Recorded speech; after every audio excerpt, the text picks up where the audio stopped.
আমার বোনের ছেলে যখন শহরে পড়তে আসে তখন আমি তাকে আমার বাড়িতে থাকতে দেই, কারণ আমি বাসায় একাই থাকতাম।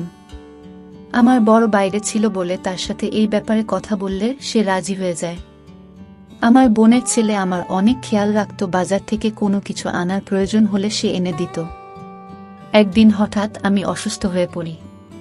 তখন আমার বোনের ছেলে বলে, এখন তুমি শুধু আরাম করবে। রাতে সে আমাকে দুধ খাওয়ানোর পর ওষুধ খাইয়ে চলে যেত। সকালবেলা ঘুম থেকে উঠলে আমি অনেক শান্তি পেতাম। একদিন আমার পেটে অনেক ব্যথা হতে শুরু করে। ডাক্তারের কাছে গেলে ডাক্তার বলে আমি গর্ভবতী। এই কথা শুনে আমার তো প্রাণ বেরিয়ে যাওয়ার মতো অবস্থা হলো। বন্ধুরা, গল্পটি শুরু করার আগে আপনি যদি আমার এই ছোট চ্যানেলটির নতুন দর্শক হয়ে থাকেন তাহলে চ্যানেলটি সাবস্ক্রাইব করে আমাদের সাথে থাকবেন। ডাক্তার যখন আমাকে বলে আমি গর্ভবতী তখন আমার মাথায় আকাশ ভেঙে পড়ে। আমি আশ্চর্য হয়ে ডাক্তারের মুখের দিকে তাকিয়ে থাকি। তিনি আমাকে এমন একটা কথা বলেছিলেন, সেটা শোনার পর আমার চিন্তাভাবনা করার ক্ষমতা হারিয়ে গেছিল। আমার মনে হচ্ছিল আমার উপর পাহাড় ভেঙে পড়েছে, এটা কি করে সম্ভব? আমি এটা মেনে নিতে পারছিলাম না। আমি ডাক্তারকে বলি, নিশ্চয়ই আপনার কোথাও ভুল হচ্ছে, আমার শুধু পেটে ব্যথা করত। সে আমাকে দেখে হাসতে থাকে। সে আমাকে রিপোর্ট দেখায়, আমাকে বলে, বিগত 3 বছর ধরে তুমি আমার কাছে এই জন্যই তো চিকিৎসা করছো। অবশেষে ভগবান যখন তোমাকে খুশির খবর শুনিয়ে দিল, তখন তো তোমার ভগবানকে ধন্যবাদ দেওয়া উচিত। আমি আমার রিপোর্ট দেখে চমকে যাই। আমি কখনো ভাবতে পারিনি আমার জীবনে কখনো এরকম ভয়ঙ্কর ঘটনা ঘটবে। আমি তো এই কথা শুনে ঘাবড়ে যাই। আমার বিয়ের 5 বছর হতে চলল, আর আমার বর কাজের সূত্রে বাইরে থাকে। কয়েক বছরে শুধুমাত্র 10 দিনের জন্য দেশে আসে। আর আমি চাইতাম সেই সময় আমার ইচ্ছা যাতে পূরণ হয়ে যায়, যাতে আমার মন বাচ্চার উপরে থাকে, তাকে নিয়ে যাতে আমি দিন কাটাতে পারি। কিন্তু প্রত্যেকবার আমি দুঃখ পেতাম। এখন তো সে বিদেশে ছিল। আমি ডাক্তারকে কিছু বলিনি। নিজের রিপোর্ট নিয়ে ধীরে ধীরে বাইরে চলে আসি। আমার মাথা কাজ করা বন্ধ করে দিয়েছিল। এটা কি করে হতে পারে? আমি গর্ভবতী। আমার বাড়ি ক্লিনিকের একটা গলির পরেই ছিল, কিন্তু আমার পা এত ভারী মনে হচ্ছিল যেন আমার কাছে অনেক ভারী কিছু চাপানো আছে। বাড়িতে আমরা শুধু দুজনই থাকতাম, আর কেউ থাকতো না। এক আমি, আর দ্বিতীয়ত ফাহিম আমার মাথা কাজ করা বন্ধ করে দেয়। ফাহিম আমার নিজের বোনের ছেলে ছিল, আমার নিজের বড় দিদির ছেলে। তার ব্যাপারে উল্টোপাল্টা কিছু চিন্তা করতে পারছিলাম না। আমি তখনই সামনে নিজের বাড়ির গেট দেখে আমি চমকে উঠি। আমার মনে হচ্ছিল ক্লিনিক থেকে বাড়ি পর্যন্ত কোনো প্রাণহীন লাশকে ধাক্কা দিয়ে এত দূর নিয়ে এসেছে। আমার গলা এমনভাবে শুকিয়ে গেছিল যে আমার নিঃশ্বাস নিতে পর্যন্ত কষ্ট হচ্ছিল। আমি দরজায় বেল বাজাই, তখনই ফাহিম এসে দরজা খুলে দেয়। আমি বাড়ির ভিতরে চলে যাই। আমাকে দেখে ফাহিম হাসতে থাকে। আমি ঘরে যেতেই সে বলে, মাসি, আজ তুমি এত দেরি করে এলে। আমি তোমার জন্য অনেক অপেক্ষা করেছি। তারপর আমি আর খিদে সহ্য করতে না পেরে খেয়ে নিয়েছি। তোমার জন্য খাবার নিয়ে আসি। সে আমার বড় দিদির ছেলে, যে চাকরির সূত্রে শহরে চলে এসেছিল, আর বিগত কিছু মাস ধরে সে আমার সাথে থাকছে। আমার স্বামীরও এ ব্যাপারে কোনো আপত্তি ছিল না। ফাহিমের ব্যাপারে সে সবকিছু জানত। তাছাড়া সে অনেক খুশি ছিল। সে আমায় খুব একটা চিন্তা করত না, ফাহিম ছিল বলে। ফাহিম বলল, মাসি, তোমার কি হয়েছে? ফাহিমের কথা শুনে আমি চমকে যাই। আমি বললাম, কিছু না, আমার খিদে নেই, মাথায় ব্যথা করছে, আমি নিজের ঘরে যাচ্ছি। এই কথা বলে আমি ঘরে চলে গেলাম। আমি রিপোর্ট টেবিলে রেখে নিজের নিষ্প্রাণ শরীর নিয়ে বসে থাকি। আমার চিন্তাশক্তি শেষ হয়ে গেছিল। ফাহিম আমার নিজের বন্ধু ছিল, আমার দিদির ছেলে। আমি তার ব্যাপারে এমন কিছু ভাবতে পারছিলাম না। আমি ভাই বোনদের মধ্যে সব থেকে ছোট ছিলাম, আর দিদি সব থেকে বড়। দিদির যখন বিয়ে হয় আমার বয়স তখন 9 বছর ছিল, আর যখন ফাহিমের জন্ম হয় তখন আমার বয়স ছিল 11 বছর। আমার বড় দিদির বাড়িতে অনেক নিয়ম ছিল, তাদের করা হুকুম ছিল। তাহলে সব হুকুম ফাহিম মেনে চলত। তাকে সবাই পছন্দ করত। কিন্তু আমার কাছে যে রিপোর্ট ছিল তাতে আমার সন্দেহ ফাহিমের উপরে হচ্ছিল। আমি আর ফাহিম ছাড়া বাড়িতে আর কোনো তৃতীয় ব্যক্তি থাকতো না যার উপর আমার সন্দেহ হবে। আমি মাথায় হাত দিয়ে চুপ করে বসেছিলাম। আমার মনে পড়ে কিছুদিন ধরে ফাহিম আমায় দুধের সাথে ওষুধ খেতে দিত, যেটা খেয়ে আমি গভীর ঘুমে আচ্ছন্ন হয়ে যেতাম। সকালে যখন আমি উঠতাম তখন অনেক আরাম লাগত। সে কি তাহলে আমাকে ঘুমের ওষুধ খাওয়াতো আর আমার ঘুমিয়ে পড়ার পর কিছু করত। ফোঁটা ফোঁটা জল আমার চোখ থেকে পড়তে থাকে। আমার একরকম অস্বস্তি হতে শুরু করে। সত্যিকারের সম্পর্কে কি মানুষ এমন করতে পারে? নিজস্ব শারীরিক চাহিদা মেটানোর জন্য মানুষ এমন করতে পারে? আমি তার মাসি ছিলাম, তার নিজের মায়ের বোন, মানে তার মায়েরই মতন। সে আমার কাছে ছেলের মতোই ছিল। আমি তার সামনে কোনো পর্দা করতাম না। তার মাথা যদি আমার ব্যাপারে এরকম ভাবেও, তবে তার মন কি করে এই পাপ, এই অন্যায় করতে সম্মতি দিল? আমি অনেক কাঁদছিলাম। আমি যে কি ভয়ঙ্কর যন্ত্রণা সহ্য করেছি তা হয়তো কেউ বুঝতেও পারবে না। আমার মনে পড়ে গেল ছোটবেলায় আমি যখন দিদির কাছে থাকতাম, তখন সে আমার কোলে বসে পড়ত। সে আমাকে মাসি না বলে মাতামাতি বলতো। আমি সবার ছোট ছিলাম আর সে দিদির প্রথম সন্তান ছিল। সেই জন্য আমার বাড়িতে সব থেকে বেশি সময় সে আমার সাথে কাটাতো। যখন আমার বিয়ে ঠিক হয় তখন সে নতুন নতুন কলেজে ভর্তি হয়েছে। সে আমাকে সোহানের নাম নিয়ে অনেক রাতও সে বলতো, তুমি এত সুন্দরী, মনমোহিনী। আর সে লম্বা চওড়া ছেলে, তার উপরে রাগী মেজাজের। মাসি, সোহান আঙ্কেলকে তোমার সাথে একদম মানাবে না। তোমার সাথে তো আমার মতো কোনো স্মার্ট ছেলেকে ভালো লাগবে। সে সবসময় সোহানের ব্যাপারে এরকম বলতো। হ্যাঁ সত্যি। আর কি করত? আমি তার দিকে অনেক রেগে রেগে তাকাতাম। আমার আর তার মধ্যে আন্ডারস্ট্যান্ডিংও অনেক ভালো ছিল। যখন সে আসতো রাতে অনেক কথা বলতো, হাসতো, মজা করত। সে এখন আমায় বলে, সোহান আঙ্কেল মনে হয় বিদেশে কোনো মেম সাহেবকে বিয়ে করে নিয়েছে, সেজন্যই তো ফিরতে চায় না। আমি তার দিকে রেগে রেগে তাকাতাম আর হাসতাম। তাকে দেখে কখনো এমন মনে হতো না যে সে আমার সাথে এমন নোংরা কাজ করতে পারে। আমি এই সবই চিন্তা করছিলাম। তখনই ফাহিম দরজায় ঠক ঠক শব্দ করে ঘরের ভিতরে এলো। তখনও তার হাতে দুধের গ্লাস, ওষুধও ছিল। সে খুব স্বাভাবিকভাবেই আমার সামনে বসল, কিন্তু সে বিছানায় বসতেই আমি ভয়ে পিছনে সরে যাই। যে সব কথা আমি ডাক্তারের থেকে শুনে এসেছিলাম তাতে আমার জায়গায় যে কেউ থাকুক না কেন সে ভয় পেয়ে যেত। আমি একা সে সময় ফাহিমের সাথে বাড়িতে ছিলাম। সে আমাকে এভাবে ভয় পেতে দেখে অবাক হয়ে যায়। কি ব্যাপার মাসি, তুমি এত ভয় পেয়ে আছো কেন? সবকিছু ঠিক আছে তো? নাও, দুধ খাও আর আরাম করো। ফাহিম আমার দিকে গ্লাসটা এগিয়ে দেয়। আমি তার কাছ থেকে গ্লাস নিয়ে পাশে রেখে দিই। তাকে বলি, যাও এখান থেকে, আমার ঘুম পাচ্ছে। কারণ আমি জানতাম সে এখন আমার পাশে বসে তার অফিসের গল্প বলবে। যতক্ষণ না আমি গভীর ঘুমে ঘুমিয়ে পড়ি সেখান থেকে উঠবে না। আমার এরকম কথা শুনে সে ঘাবড়ে যায় আর একটু অবাক হয়ে যায়। কি ব্যাপার মাসি, তোমার শরীর ঠিক আছে তো? হয়তো আমায় এভাবে কথা বলতে শুনে সে চিন্তিত হয়ে গেছে।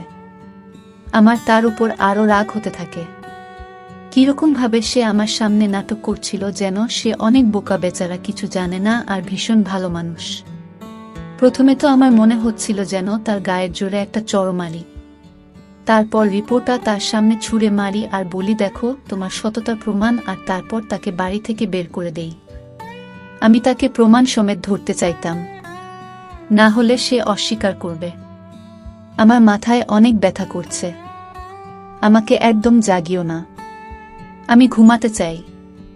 আমার এই কথার সামনে সে একদম চুপ হয়ে গেল আর উঠে দরজা পর্যন্ত চলে গেল। বলল, তুমি আরাম করো, আর হ্যাঁ, দুধটুকু নিশ্চয়ই খেয়ে নিও। আমাকে আবার দুধ খাওয়ার কথা বলে সে ঘর থেকে বেরিয়ে চলে গেল। আমি এটা জানতে চাইতাম, দুধে ওষুধ মিশিয়ে তাকে খাইয়ে সে কি এমন নোংরা কাজ আমার সাথে করত। আমি সেই দুধের গ্লাসটা জানলা দিয়ে বাইরে ফেলে দিই। সেই জানলাটা রাস্তার দিকে ছিল। ওষুধটা রেখে দিয়ে ঘরের লাইট বন্ধ করে আমি ঘুমিয়ে পড়ি। এখন আমি সেই সময়ে অপেক্ষা করছিলাম যখন ফাহিম ঘরের ভিতরে ঢুকবে। আধা ঘন্টা কেটে গেছিল, কিন্তু আমার ঘরে কেউ আসেনি। তার আসার অপেক্ষা করতে করতে আমি বিরক্ত হয়ে যাই। আমার ঘুম পেতে থাকে, সেজন্য নিজে গিয়ে দেখে আসি যে সে কি করছে। আমি উঠে ঘরের বাইরে গিয়ে দেখি বারান্দা ফাঁকা ছিল, তার সামনে ঘরটা ফাহিম ছিল। আস্তে করে তার ঘরের দরজা খুলতেই আমার হুঁশ উড়ে যায়। কারণ সে তো। আমি তার ঘরের দরজা ধীরে ধীরে বন্ধ করে দিই আর ধীর পায়ে নিজের ঘরে চলে আসি। আমার মাথায় সেই কথাগুলো ঘুরতে থাকে। যখন দিদি প্রথম ফোন করে সে বলেছিল ফাহিম তো শহরে চাকরি করতে চায়, সেখানে অনেক রকমের ছেলে থাকে। আমার ফাহিম অনেক সহজ সরল, যদি কোনো উল্টোপাল্টা লোকের চক্করে ফেঁসে যায়, যদি নেশা করা শুরু করে, তুমি তো জানো আমরা কিভাবে তাকে মানুষ করেছি, কিভাবে তার দেখাশোনা করেছি। আমার ছেলে অনেক শান্ত, অনেক সৎ, কিন্তু অনেক ছেলেরা এক জায়গায় থাকলে খারাপ কাজ তো হবে। সেই জন্য তুমি যদি তাকে নিজের বাড়িতে রাখো তাহলে আমি শান্তি পাব। সেই সময় আমি ফাহিমের এই ভেবে বাড়িতে থাকতে দেই, কারণ আমি মনে করতাম সে আমার বন্ধু নয়, বরং সে আমার ছেলের মতো। আমার মাথা যন্ত্রণায় ফেটে যাচ্ছিল। আমি দেখেছিলাম আমার দিদির ছেলে সেই সময় নিজের ঘরে বসে সিগারেট খাচ্ছিল। আমার দিকে তার পিঠ ছিল, সেই জন্য সে কিছু জানতে পারেনি। আমি ধীরে তার ঘরের দরজা বন্ধ করে নিজের ঘরে ফিরে এসেছিলাম। আমি ফুল নিশ্চিত ছিলাম যে সে নিশ্চয়ই নেশা সিগারেট খাচ্ছিল। আমি কিছু বুঝতে পারছিলাম না যে কি করব আর কি করা উচিত। আমি কি করে নিজের দিদিকে সেভাবে এই ব্যাপারগুলো বলবো? আমার দিদি একজন হার্টের রোগী ছিল। যদি সে জানতে পারে যে ফাহিম আমার সাথে কি করছে, এটা শোনার সাথে সাথেই হয়তো মারা যাবে। আমি ভেবেছিলাম যে সকাল হলেই আমি ফাহিমকে বলবো সে যেন নিজের থাকার বন্দোবস্ত করে নেয়। আমি তাকে নিজের বাড়িতে আর রাখতে পারবো না। আমি নিজের ঘর বন্ধ করে দিয়ে শুয়ে পড়ি। সকালে আমার দরজা জুড়ে জুড়ে ধাক্কানো হচ্ছিল। আমি উঠে দরজা খুলি তখন দেখি ফাহিম আমার দিকে অনেক রেগে তাকিয়ে আছে। দরজা কেন বন্ধ করেছিলে তুমি? শেষে আমাকে অনেক জোরে জিজ্ঞাসা করে। সে কি যে আমাকে এভাবে জিজ্ঞাসা করবে, তার হয়তো সমস্যা হচ্ছিল, এজন্য যে আমি তার রাস্তা বন্ধ করে দিয়েছিলাম। সে যে অন্যায় আমার সাথে করছিল, হয়তো তার চাহিদা পূরণ না হওয়ার কারণে সেইভাবে আমার সাথে কথা বলছিল। আমি তাকে জিজ্ঞাসা করি, তুমি কেহ আমাকে এরকমভাবে প্রশ্ন করার? আমার এত জোর গলার আওয়াজ শুনে সেও একটু অবাক হয়ে গেল। তখন সে নরম গলায় বলে, মাসি, রাতে তোমার শরীর ঠিক ছিল না, তাই আমার চিন্তা হচ্ছিল। আমি কখন থেকে দরজার সামনে এসে তোমাকে ডাকছিলাম, কিন্তু যখন তুমি কোনো উত্তর দিচ্ছিলে না তখন আমার চিন্তা হতে শুরু করে যে না জানি তুমি বেহুশ হয়ে যাওনি। সেই জন্য আমি দরজা খোলার চেষ্টা করি, কিন্তু দরজা বন্ধ ছিল। সেই জন্য আমি চিন্তিত হয়ে যাই। তুমি দয়া করে দরজা লক করো না। তার মিথ্যে নাটক আর আমার জন্য মিথ্যে চিন্তা করা দেখে আমার ভীষণ রাগ হচ্ছিল। আমি কড়াভাবে বলি, তোমাকে আমার জন্য চিন্তা করার কোনো দরকার নেই। এরপর নিজের ঘর থেকে বাইরে চলে যায়। নিজের জন্য জলখাবার বানিয়ে খেয়ে পাশেই এক বান্ধবীর বাড়িতে চলে যায়। আমার পাশের বাড়িতেও আমার বয়সী একজন মেয়ে থাকত, সে বিবাহিত ছিল। যখনই আমার বর দেশের বাইরে যেত তখন সে আমার খেয়াল রাখত। আমার তার বন্ধুত্ব অনেক ভালো ছিল। তার বর আমাকে নিজের বোনের মতো দেখত। যখনই সে বাজারে যেত তখনই আমাকে জিজ্ঞাসা করত, বোন, তোমার জন্য কিছু কিনতে হবে, যদি কিছু আনতে হয় আমাকে বলো। আমি প্রায় তাকে বাজার থেকে জিনিস কিনতে দিতাম। যবে থেকে ফাহিম আসে তখন থেকে ফাহিম এসব কাজ করত। এখন আমার প্রতিবেশী সীমার সাথেই কাজ ছিল যে আমায় বর্জন করতে হবে। এই পাপ আমার জীবন থেকে শেষ করে দেওয়া ছাড়া আমার আর কোনো উপায় ছিল না। আমি এটাই বুঝতে পারছিলাম না যে আমি সীমাকে কি বলবো, না জানি সে আমার ব্যাপারে কি ভাববে। কিন্তু আমার কোনো না কোনো মহিলাকে তো দরকার ছিলই। আমাকে তো কাজটা করতেই হবে, কারণ দিদিকে যদি সত্যিটা বলি তবে সে মেনে নিতে পারবে না। যদি নিজের বরকে এসব কথা বলতাম তাহলে তো সে আমাকে আর কখনো নিজের বউ বলে মেনে নিত না। আমার সংসার বরবাদ হয়ে যেত। আমি যে কি জায়গায় ফেঁসে গেছিলাম তা শুধু একমাত্র আমি ভালো করে জানতাম। আমি একজন নতুন লেডি ডাক্তারের কাছে গিয়েছিলাম আর বলেছিলাম যে যদি আমার কাজ ঠিকভাবে করে দেয় তবে তাকে আমি ভালো টাকা দেব।